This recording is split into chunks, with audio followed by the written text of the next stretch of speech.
je suis venue parce que je suis chercheuse indépendante autour des transitions culturelles dans les collectifs qui œuvrent pour le vivant. Et je suis venue chercher des réponses, rencontrer des personnes intéressantes, voilà, apprendre de ces interventions-là. Alors je suis aujourd'hui ici, je suis venue de Suisse, parce qu'en ce moment, moi, je suis tellement dans une démarche en fait, de positivité par rapport à cette nouvelle terre qu'on est en train de créer. Et je me dis, ouais, il va y avoir des personnes magnifiques. Donc, je suis une Anglaise parisienne qui connaît l'Agora depuis presque le début depuis sa création. Et je viens extrêmement volontiers parce que moi, je suis venue vivre à Paris il y a 44 ans afin de développer ma conscience. Et grâce à des endroits comme l'Agora, ça me permet vraiment de me sentir soutenue. Je reprends le plaisir d'être en lien avec des personnes que je voyais beaucoup plus dans le passé. Voilà, donc le plaisir d'être ensemble, d'être en lien. C'est le mot qui me vient aujourd'hui, c'est vraiment lien. Oui, alors donc je m'appelle Marie-Pierre Lescure. J'ai eu professionnellement une première phase de ma vie où j'ai été enseignante en m'adaptant tant bien que mal à l'institution, et puis j'ai fini par en partir et je suis devenue psychothérapeute après avoir fait une formation en conséquence. Et maintenant, en fait, j'ai associé ces deux parcours. Je suis psychopédagogue, c'est-à-dire comment faire passer des notions sur la connaissance de soi, sur le rapport à l'autre, et bien pour largement faciliter la vie. Et plus tôt on sait ça, moins on se prend les pieds dans le tapis. Je suis Jean-Jacques et donc je fais partie du groupe de partage de Laurence, voilà, que je connais depuis 2 ans. Très bien. Et donc je connaissais à peu près tous les intervenants. Okay. Je connais cette journée. Voilà. Et puis je n'ai pas été déçu par elle, quoi. Alors c'est très étrange parce que ce qui m'a amené à participer à cette journée, en fait, c'est un appel de Laurence. Mais pour la petite anecdote, néanmoins, la veille, j'étais en train d'écrire un projet qui se déroule dans les écoles et je me disais, j'ai vraiment besoin de tribunes, j'ai vraiment besoin d'un espace où je puisse parler de ce qui m'anime, le faire connaître et pouvoir rencontrer des gens. Et bon, voilà, je fais cette demande, tu vois, avec mon cœur à l'univers. Et le lendemain, je reçois un mail de Laurence qui me dit, voilà, je suis en train de préparer la journée et ton nom est venu. Donc je voudrais savoir si ça t'intéresse. Alors là, je me suis dit, mais c'est incroyable, voilà, en fait tout ça c'est vrai. Donc au début j'ai réfléchi un peu, conscience, citoyenneté, bon, qu'est-ce que je fais avec ça moi dans ma pratique? Et ça m'est apparu assez vite, oui, assez clair que j'avais des choses à partager sur cette thématique-là, dans le champ de l'éducation. J'imagine que toutes les interventions correspondraient à tout ce qui me fait moi résonner dans mes croyances et dans mon propre paradigme de pensée, quoi. Déjà, le fait d'être là, entouré de personnes, d'être humain en chair et en os, c'est déjà une denrée rare, donc c'est intéressant en ce moment de le vivre. Mais j'ai un peu du mal parce que j'ai pas envie de donner une préférence, mais c'est vrai que j'ai énormément l'aspect anthropologique est ce que je connais peut-être le moins, la façon de raisonner de l'anthropologue est ce que je connais le moins. Donc c'est sans doute ce qui m'a le plus touchée parce que, à cause de cette ignorance, et en même temps, le sentiment que ce qu'a dit cette femme, je le vis vraiment profondément, mais elle a mis les mots, des mots plus précis. J'ai énormément apprécié tous les animateurs, les intervenants pour leur différentes qualités, mais c'est là que j'ai appris le plus. Ce qui m'a touchée, c'est l'intervention d'Audrey Chapeau sur en fait, sa vision holistique et systémique de comment on peut aller vers une mutation anthropologique. Et moi, ça me touche particulièrement parce que ça pose un cadre, une structure pour ensuite agir, en fait. Une structure de pensée, de réflexion pour ensuite agir sur la société. J'ai trouvé Audrey très très parlante parce que j'aime beaucoup le côté justement, la liaison entre l'intellect et puis le spirituel. C'est génial si on incarne les deux et puis elle a ça. Donc elle est capable effectivement d'aller chercher les gens qui sont totalement dans l'intellect parce qu'elle a les mots pour. Et moi, ça m'inspire énormément. Et autrement, par rapport à l'eau et tout ça, et par rapport à aussi les NDE, voilà, je pense que c'est génial de connaître tout ça. Voilà. Et c'est le moment que tout le monde sache ça, je pense. C'est l'intervention de Audrey Chapeau, qui a été d'une lucidité et d'une intelligence, aussi intelligence du cœur, remarquable. Et d'abord, une confirmation par rapport à ce que je savais, j'ai expérimenté, et j'avais d'ailleurs écrit sur un post-it parce que je voulais témoigner de ça, c'est-à-dire le fait que les sociétés animistes, les peuples animistes connaissent déjà. Donc il nous faut en réalité un retour en arrière, mais dans le sens, pas de régression, dans le sens de réévaluation de ces connaissances-là. Donc ce que moi aussi a été mon expérience personnelle, parce que j'ai passé les dernières années beaucoup aussi en Afrique, et j'ai eu la possibilité de côtoyer aussi ces peuples qu'on appelle premiers, qui en réalité, desquels on a beaucoup à apprendre. C'est effectivement que toutes ces connaissances-là, elles sont déjà acquises, et qu'il nous faut, nous les Occidentaux, tout simplement les révisiter et faire ce parcours en arrière avec beaucoup d'humilité. Donc ça, c'est la première chose qu'elle a. Elle a formulé différemment, mais c'est finalement ce que moi, ça a été une confirmation pour moi. Et la deuxième chose, c'est ce qu'elle a affirmé par rapport au fait qu'on n'est pas... Nous ne sommes pas dans l'éveil, mais c'est plutôt dans la levée du voile. Hein. C'est le brouillard qui se lève, voilà, qui se dissipe. Et, parce qu'en réalité, la conscience, elle est déjà là. Donc, il n'y a rien à éveiller, elle est déjà là. Les propositions d'Audrey, l'anthropologue, sont la façon dont elle structure et qu'elle pose les choses pour décrire cette fameuse mutation anthropologique, qui est un peu un terme savant qu'on avait déjà pu entendre, et elle nous remet en perspective. Merci de cette proposition, merci de le poser avec des mots qu'on peut comprendre. Et effectivement, ça s'inscrit dans le prolongement des propositions de Michel Serres, d'Edgar Morin, de tous ces penseurs qui nous ont précédés. Et Audrey arrive et fait la connexion avec la conscience, fait la connexion avec, on va dire, la culture des peuples autochtones, des peuples racines. Eh bien, dans ce que j'ai entendu, j'ai découvert des choses par rapport à des thématiques comme l'eau, par exemple. J'ai entendu des choses passionnantes. Audrey également, avec son discours très nourri de sa réflexion sur le monde et l'évolution de la société actuelle. Mais ce qui me touche, c'est les personnes en elles-mêmes qui sont, je trouve, très puissantes dans leurs propos. Ce n'est pas uniquement des exposés, en fait. C'est un partage puissant qui part de tout leur être, en fait, d'une communication du coup qui est élargie, parce que c'est pas juste l'exposé de belles idées. Donc chacun ayant leurs différences, je crois que cet après-midi on est encore différents à intervenir dans nos pratiques, mais on est muet vraiment par cette intention de pouvoir participer au changement du monde, quoi. Tu vois, je pense qu'il y a quelque chose qui nous porte, chacun modestement, là où on est, là où on peut être, mais en tout cas avec cette volonté. C'est l'ensemble, en fait, c'est l'ensemble de la qualité des interventions qui toutes me faisaient résonner par rapport à mon propre paradigme personnel, quoi. Il n'y avait pas de...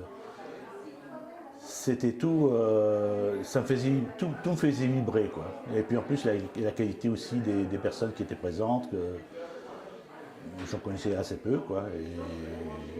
C'est l'ensemble qui m'a... J'avais peur d'être déçu un peu par cette journée tellement je l'attendais, mais en fait ça n'a pas été le cas, quoi. Donc c'est ça qui me ravit. Tous les intervenants, moi je les ai trouvés magnifiques, donc je ne pourrais pas te dire, bien sûr on peut avoir un moment être plus sensible à l'un ou à l'autre, mais ils étaient tous magnifiques. Et je peux dire que j'ai eu un moment d'émotion très fort, moi, quand Marie a lu le texte « Douceur et politique ». À ce moment-là, au moment où il a été lu, c'est-à-dire avec tout ce qui avait été dit dans la matinée et dans le début de l'après-midi, puisqu'on était vers 5 heures, je crois, quand elle a lu le texte, l'énergie qui était présente, l'état d'esprit dans lequel elle était, la réceptivité, tout ça aussi, c'est notre sujet, c'est la conscience, a fait que pour moi, cette lecture, elle était extrêmement forte. Le silence, d'ailleurs, qui s'est installé très naturellement, sans que personne tu vois, ne donne de consigne, rien du tout. C'est très naturel. Et peut-être que, sans exagérer, j'ai eu le sentiment de vivre un moment très fort, peut-être un moment un tout petit peu historique, sur ce que pourrait être une autre politique radicalement différente, basée sur le cœur, basée sur la conscience. Et tout le monde a bien compris aujourd'hui que le cœur, ce n'est pas juste un sentiment sympathique, ce n'est pas ce qu'on entend parfois parce qu'il n'y a pas de compréhension de quoi on veut parler, ni même de ressenti de quoi on veut parler. Le monde des bisounours ou je ne sais quoi, ça n'a rien à voir avec tout ça. Il s'agit au contraire d'un des éléments les plus fondamentaux de ce qu'est un être humain, avec un cœur dont on connaît l'importance, mais ce cœur qui nous relie à tout l'univers. Donc il s'agit de bien autre chose qu'un bon et gentil sentiment. Alors un petit chouchou, c'est Roland à la technique, qui a été adorable, il ne passait pas forcément la vidéo au bon moment. Donc ce sont des décalages qui sont très sympas parce qu'en fait rien n'est parfait, tout est parfait, mais rien n'est parfait dans le détail. C'est la simplicité du vivant, c'est la simplicité de la vie, de nos vies. On est comme on est, donc oui, c'est ça qui est touchant. Oui. C'est ça qui est touchant et qui résonne aussi. C'est en étant soi qu'on invite les autres à être soi et que du coup on peut être soi et on grandit comme ça à partir de être soi, être présent, être soi. Donc voilà, Roland, mais c'est plutôt parce que pour la plaisanterie, mais c'est quand même mon chouchou. Une grande reconnaissance pour Philippe, qui est le créateur de ce lieu, l'Agora. Le fait qu'on ait été en hybride et depuis l'Agora était très important parce qu'il y a cette énergie ici et cette énergie elle est aussi passée, je crois, à travers Ivan bien sûr, mais si je commence à citer, avec qui je co-anime, on a cette complicité de projets, d'idées qui nous permet, je crois, de fonctionner de manière fluide ensemble, donc reconnaissance. Tous les intervenants, intervenantes, et les participants bien sûr, et attendant s'il faut, je remercie quand même l'origine de mon inspiration à créer cet événement, puisque l'idée m'est venue le 1er mai, le matin au réveil. Je me suis dit, il faut faire cette journée-là, elle va s'appeler comme ça et ce sera le 11 décembre. Et voilà, je sais que j'ai une activité nocturne, mon esprit voyage, travaille et rencontre beaucoup. Donc un grand merci à toutes les présences, les consciences qui m'ont inspirée et qui nous ont accompagnés aussi pendant cette journée, pendant la préparation et pendant cette journée. Gratitude sacrée. La conscience, c'est... Si je devais l'expliquer à un enfant, je me suis vraiment posé la question, si je devais expliquer ça à un enfant, je lui demanderais de faire l'expérience de la reconnexion à son cœur. Et c'est ce champ qu'on ressent aussi au niveau individuel, et là je parle de moi aussi, de perception de l'infini et du lien avec les autres. Les autres, j'y mets aussi la nature. Donc les enfants, et je reviens à ça parce que ça a été un petit peu mon dada, mon domaine aussi d'intervention et d'action, c'est les enfants ont déjà cette conscience innée. Et donc, pour moi, il s'agit tout simplement d'aller la réveiller. Et donc, plutôt, même pas de la réveiller dans les petits, mais de ne pas empêcher qu'elle se développe. Donc, si tu veux, c'est la perception de ce champ qui est extrêmement large, très très large. Et je pense qu'il y a rien à dire, il faut vraiment vivre, l'expérimenter. Alors pour moi, la conscience, en fait, je dirais que je vais suivre le chemin que j'ai fait moi-même, c'est-à-dire que d'abord, ça part d'une conscience de soi, c'est-à-dire qui se rattache à un amour de soi-même, comment je peux arriver à m'aimer et à me connaître, en fait. Tu vois, qu'est-ce qui dysfonctionne, qu'est-ce qui me rend malade, qu'est-ce qui me rend triste, comment je peux agir là-dessus, sachant qu'en fait, on est responsable de ça. Hein. Nous, on a en nous les réponses. Quand on l'a compris, ça, on peut prendre du temps, se faire accompagner, réfléchir soi-même avec différentes voies, qu'elles soient psychologiques, spirituelles et ça peut être les deux en même temps. Mais j'ai d'abord fait ce chemin-là vers moi, et ensuite j'ai été attirée en fait par des phénomènes que je vivais, que je ne vivais pas avant, liés à l'intuition, qui était beaucoup plus présente. Et du coup, je suis rentrée dans cette recherche-là, du plus grand que soi. Voilà. Qu'est-ce que ça veut dire? Comment on peut se relier à plus grand que soi, dans la mesure où on laisse la place pour ça? La conscience, j'en avais déjà mon idée. C'est-à-dire que la façon dont ils l'ont exprimée correspond exactement à moi, à la façon dont je la vois. C'est-à-dire que pour moi, je sais déjà que tout est né de la conscience. C'est-à-dire que le Big Bang, c'est un Big Bang de la conscience, et que la matière est un sous-produit de la conscience. Tout être humain, en fait, a une part de conscience et qui correspond à la conscience universelle, quoi. Et donc c'est ça qui permet en fait d'être en lien quand on a la chance de vivre une expérience d'éveil où effectivement cette reliance se fait, quoi. Parce que quand l'âme s'incarne, l'incarnation, en fait, c'est comme s'il y avait des voiles qui se mettaient sur l'âme ou sur cette fameuse conscience individuelle. Et je pense que le but d'une vie, ou le but des vies successives, c'est justement de dévoiler cette âme et de tout doucement de devenir, s'approcher d'un éveillé et de devenir plus ou moins Dieu. C'est-à-dire que l'être passe de la bête à Dieu, en gros, quoi. Pour moi, ça a été par rapport à des expériences aussi de modifier de conscience, qu'on appelle ça, la découverte aussi je dirais presque d'un dessin supérieur dans lequel on est, je suis, et qui m'a donné, comment dire, à un moment donné, je me suis mise à parler avec Dieu. Donc, tout en sachant que c'était à l'intérieur de moi. Donc les conversations que j'ai eues avec Dieu dans ces états modifiés des consciences, mais je pense que c'est possible de les avoir aussi sans prendre des psychotropes ou des substances psychédéliques. C'est à la portée de tout le monde. C'est pas quelque chose qu'on force, c'est plutôt quelque chose qui arrive, qui se diffuse. Un peu comme la théorie du centième singe. Et bien sûr que ça peut changer le monde sur le rapport qu'on a dans sa relation à soi, aux autres, au monde. Et en fait, c'est à partir de là qu'on peut tout changer, autant nos modèles de société en fait, même la notion du bonheur, on peut la changer dans nos vies. C'est finalement très central, quoi. Alors pour moi, aujourd'hui, on est dans une société totalement figée par rapport à nos programmations, l'éducation, etc. Et ça va nous amener dans une terre totalement nouvelle où on va être vraiment... l'impulsion de tout ce qu'on va faire va venir du cœur et tout change. Parce qu'aujourd'hui, on est à 180 degrés, 180 degrés. C'est l'inverse d'une vie d'après avec l'amour. La conscience pour moi c'est l'amour, ça fait partie. Ça a été dit ce matin en fait, c'est le contact avec cette énergie fondamentale qui est au fond de nous-mêmes, c'est l'amour, c'est retrouver ça comme une énergie fondamentale. Donc du coup tu n'es plus dans une démarche de vouloir prendre le pouvoir sur un tel, de pouvoir gagner plus d'argent qu'eux, de détruire la nature pour t'enrichir toi-même. Tu n'es plus dans cette démarche-là parce que tu développes ton sens empathique. Et quand tu es dans l'empathie de l'amour, en fait, tu ne peux que vibrer cette émotion autour de toi, que ce soit des animaux, que ce soit des plantes, que ce soit des personnes.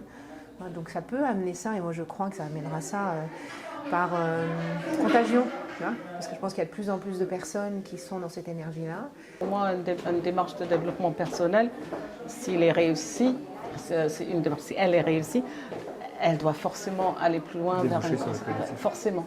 Ça dépend du niveau. Du niveau qu'on atteint en développant sa personne. Pour moi, ça ne va pas sans l'autre, mais c'est vrai qu'on est... Moi, c'est pas du tout... Moi, je suis très lente. Justement, on vient de manger des bonbons et j'avais un papier comme quoi la seule chose à craindre, c'est pas d'évoluer lentement, c'est de rester sur place. Moi, j'évolue lentement.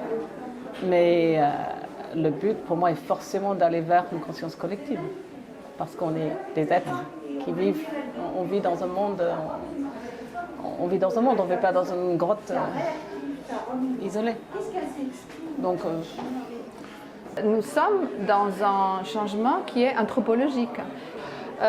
Je pense que, c'est pas que je pense, je suis convaincue. C'est même pas, ça passe même pas par là. C'est vraiment une conviction que j'ai depuis que je suis née. C'est vraiment quelque chose qui fait partie de mon ADN. Je me sens complètement investie dans ce changement et c'est plus fort que moi. Je suis dans la vague.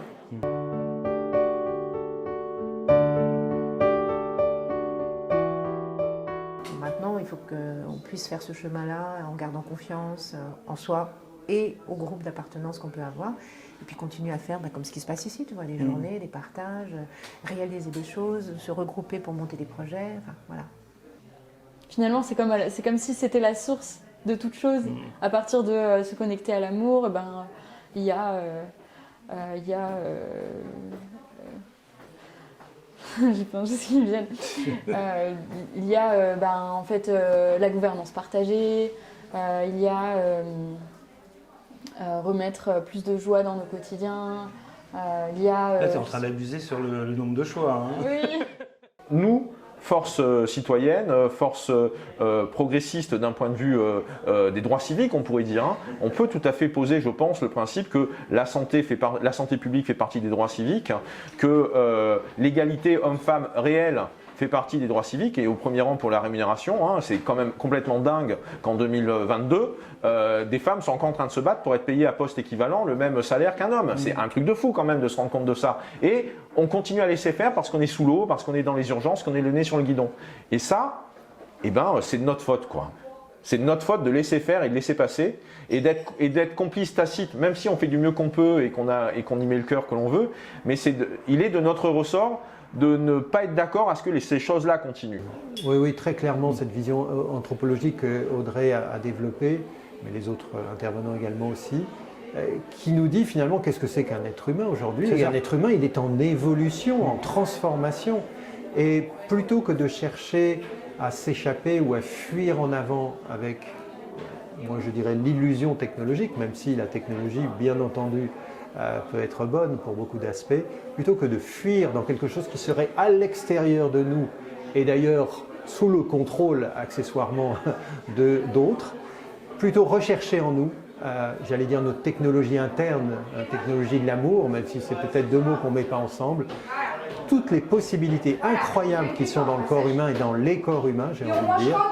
Voilà, plutôt chercher tout ça que cette fuite en avant dans la technologie extérieure dont on ne sait pas bien ce qu'elle porte en termes d'intention non plus, notamment par rapport au contrôle et par rapport à tous ces sujets-là que je ne vais pas développer bien sûr. Moi je crois plus à un élargissement, à passer dans le paradigme post-matérialiste, que ça se reproduise de plus en plus au niveau d'un plus grand nombre de personnes. C'est pas la société qui va devenir, qui va passer dans le paradigme post-matérialiste. C'est-à-dire qu'il va y avoir de plus en plus de monde dans ce paradigme-là. Comme là, j'imagine que toutes les personnes présentes étaient là-dedans, quoi. Et là, quand ça passera un seuil critique, je pense qu'effectivement, il y aura ce basculement. On peut parler d'une certaine lumière, en fait, qui existe, la lumière de l'amour, hein, c'est ça. Et ben, quand tu éclaires une partie sombre, la partie sombre, elle disparaît. Donc je pense que, tu vois, ça peut se faire petit à petit. Et le basculement, ce sera justement quand il y aura suffisamment de personnes qui seront dans cette conscience-là. Ça se fera, je pense, naturellement.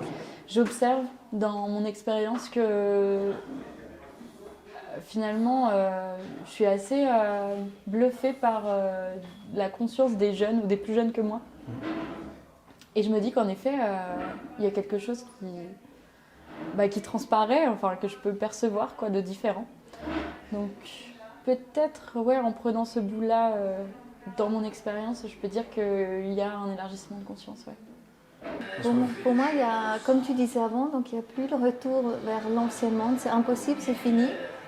Et aujourd'hui, la grande invitation vraiment pour tout le monde, c'est de se rappeler déjà qui on est et vivre avec leurs dons et talents et vraiment amener le meilleur de nous et créer un complet nouveau système parce que l'ancien, il est totalement devenu obsolète.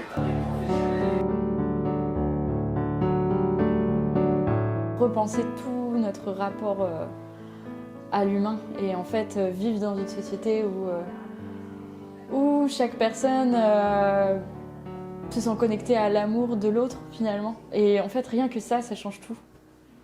Tout simplement. Amener l'amour dans le cœur de tout le monde. C'est une bonne réponse. Bien, écoute, dans ce que tu dis, il y a déjà pour moi la réponse, c'est-à-dire arrêter le temps. Arrêter le temps pour savoir comment on va. comment on veut vivre, de quelle manière on se sent bien et de quelle manière on veut être en relation avec les autres. Et pour ça, effectivement, de toute façon, c'est compréhensible. Hein, quand on court après le temps du matin au soir, tu n'as même pas le temps de te poser cette question-là. Tu rentres dans un schéma de conditionnement comportemental où chaque jour se ressemble et tu es à bout de souffle. Hein. D'ailleurs, c'est souvent des personnes qui disent « je suis sous l'eau, je suis sous l'eau, je suis sous l'eau ». Bah, écoute, je sais pas, fais quelque chose, essaye de respirer, pose les pieds par terre, fais quelque chose quoi, pour essayer de reprendre le souffle. Donc je dirais que c'est ce que j'ai envie de te répondre, c'est-à-dire prendre le temps du changement et ça ne passera que par là. Bref, il est de notre devoir de monter en conscience sur ces choses-là pour justement ajuster le tir, modifier le système, le faire évoluer et donc on rentre comme ça dans, on pourrait poser un évolutionnisme politique, hein, c'est-à-dire qu'on revient comme ça sur des fondamentaux ou en tout cas on pose des bases qui vont servir le bien commun, qui vont vraiment servir le bien commun. On a du boulot, mais en même temps, c'est joyeux et ça donne une perspective. On sent bien, tout le monde peut aujourd'hui dire que l'humanité a besoin d'une nouvelle trajectoire. Le problème, c'est laquelle, avec quel récit, et puis comment chacun d'entre nous est impliqué dans la construction du récit. Et pas un récit qui nous tombe du ciel comme une fatalité techno, je ne sais quoi, techno-scientiste ou techno-financiaro-scientiste. Ça, non, j'y crois pas, ça par contre, du tout.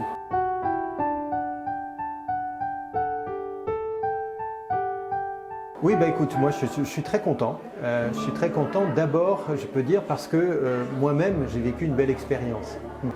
Je ressors rechargé, alors que souvent on sort quand même très fatigué de ce genre d'événement. Je ressors rechargé, et ça c'est important de le dire, puisque par rapport au thème qui était le nôtre, qui est la conscience, c'est être dans un lieu qui te nourrit, avec des personnes qui te nourrissent en vibration, en intention, etc. Sur un sujet qui te nourrit. Bah, tu ressors, même si tu as beaucoup travaillé, tu es bien, tout simplement. Et c'est peut-être ça le nouveau paradigme, c'est de commencer à travailler différemment avec les lieux, avec les personnes, avec l'état d'esprit dans lequel on est, pour qu'on sorte plutôt grandi qu'affaibli ou détruit ou épuisé. Et d'ailleurs, la force de ce qui a été dit par tous les intervenants, c'est que tout le monde a accès. Et c'est là où je rejoins ce sujet auquel moi je tiens à cœur, c'est le cas de le dire. Tout le monde a en lui-même, chaque citoyen, la capacité de se connecter avec ses mondes intérieurs, avec le monde invisible, avec ses sentiments, avec ses émotions, et donc avec tous les autres et avec tout le vivant. Tout le monde. C'est ce qui est le plus démocratique au fond. Oui, c'était une belle journée, oui. J'ai de la lumière dans les yeux, j'ai de la lumière, j'ai de la reconnaissance, j'ai de la gratitude pour le public, en présence, à distance, et pour les intervenants qui ont été joliment impliqués, très présents en conscience du projet que nous portions ensemble à travers cette journée, les premières rencontres conscience et citoyenneté. C'est comment ouvrir, élargir notre conscience tout en restant bien ancré, parce que notre aventure collective, citoyenne, dans la cité, est une aventure et on est là pour ça, bien ancré, bien dans le réel, dans nos corps de chair et dans le concret, dans la matière, comme l'a rappelé Maxence en conclusion. Donc oui, et tout le monde me dit que c'était super, donc je suis contente. Merci, c'est avec grande émotion et grande gratitude d'avoir d'une part tous ces intervenants et la présence de vous tous ici. Et j'ai senti que tout au long de la journée, l'énergie de ce lieu avait augmenté. Merci.